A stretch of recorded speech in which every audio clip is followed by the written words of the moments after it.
আমি স্বপ্ন দেখেছিলাম সিলেট ৬ নম্বর আসনে এমপি পদপ্রার্থী হব, কিন্তু আজ থেকে আমার সেই স্বপ্ন শেষ হয়ে গেছে। যেদিন এই দেশের মানুষ প্রতীক দেখে নয় প্রার্থী দেখে তার মত প্রকাশ করবে, সেই দিন হয়তো আমাদের মতো কিছু মানুষের স্বপ্ন আবার জাগ্রত হবে। যেই দেশের মানুষ এখনো পর্যন্ত ভালো মানুষকে নির্বাচন করতে শিখেনি, সেই দেশে অন্তত পক্ষে ভালো মানুষ নির্বাচনে আসা উচিত নয়। যেই দেশের মানুষ সালাম ঠিক করে দিতে পারে না, যেই প্রার্থী পারিবারিক শিক্ষা যার মধ্যে নেই, শিষ্টাচার যার মধ্যে নেই, ভদ্রতা যার মধ্যে নেই, যেই দেশের মানুষ ওই মানুষকে ভোট দিয়ে জয়যুক্ত করতে পারে, সেই দেশে অন্তত পক্ষে ভালো মানুষ নির্বাচনে আসা উচিত নয়। যেই দেশে আল্লামা মামুনুল হকের মতো মানুষ নির্বাচিত হয় না, সেই দেশে অন্তত পক্ষে ভালো মানুষ নির্বাচনে আসা উচিত নয়। যেই দেশে প্রকাশ্যে কুকর্ম বেরিয়ে আসার পরেও এই মানুষ এমপি হয়ে যায়, সেই দেশে অন্তত পক্ষে নির্বাচনে আসা উচিত নয়। যেই দেশে একজন প্রার্থী চেয়ার থেকে উঠে দাঁড়াতে পারে না, অবসরে যাওয়ার সময় হয়ে গেছে, অথচ তার বিপরীতে শিক্ষিত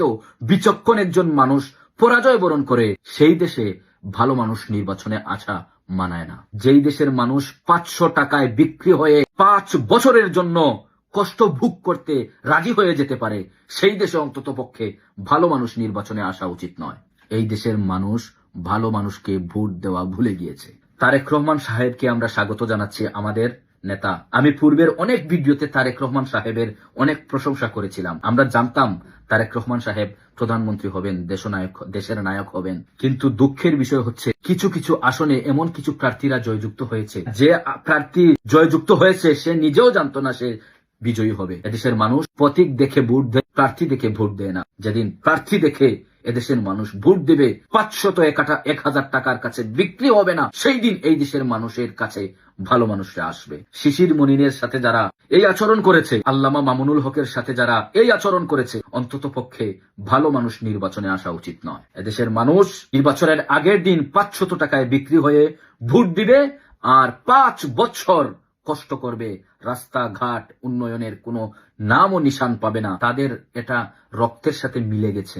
আপনারা জানেন আমি সিলেট ৬টি আসন নিয়ে একটি জরিপ করেছিলাম। সিলেট ৩ নম্বর আসন এবং ৬ নম্বর আসন পরে প্রত্যেকটি আসনের আমার জরিপ মিলেছে। যারা আমাকে নিয়ে কথা বলেছেন যে আমি রাজনীতি করি না, কিন্তু রাজনীতি নিয়ে গবেষণা করি, এটি অনেক বছর আগ থেকে। মানুষের কথা সব মিলবে না, এটা স্বাভাবিক। তবে যারা জয়যুক্ত হয়ে এসেছেন, আশা করব খারাপ দিকগুলো বর্জন করে ভালো দিকগুলোকে সামনে রেখে জনগণের পাশে দাঁড়াবেন, জনগণের কাজ করবেন।